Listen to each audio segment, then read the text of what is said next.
நாளைக்கு hair dye தான் ready பண்ண போகிறேன். அந்த ரெடி பண்ணுறதுக்கு என்னென்ன தேவையான பொருள் பார்த்துருவோம். நான் வந்து ஒரு பெரிய பீட்ரூட்டை துருவிட்டு வீட்டுக்குள்ளேயே நிழல்ல காய வச்சது. இது ஒரு பீட்ரூட்டு காய வச்சது.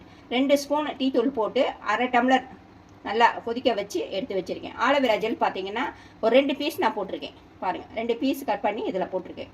ஒரு 50 கிராம் மருதாணி, இதுதான் இதுக்கு தேவையான. இது எப்படி ஒரு சுற்றிட்டு அதுக்கப்புறம் டீ தூள் தான். இப்போ டீ டிகாஷன் கொஞ்சம் ஊற்றுறேன். இரும்பு கடாயில் 50 கிராம் வந்து இந்த மாதிரி இருக்கணும். எப்படி இருக்குது பாருங்கள். இந்த மாதிரி நைஸாக அரைச்சிடணும் நீங்கள். இப்போ இதில் ஊற்றிடுறேன். இப்போ நான் கட்டி இல்லாமல் க்ளீனாக கிண்டிட்டேன். இந்த பாருங்கள், நான் நைட்டு ஃபுல்லாக ஊற வச்சது.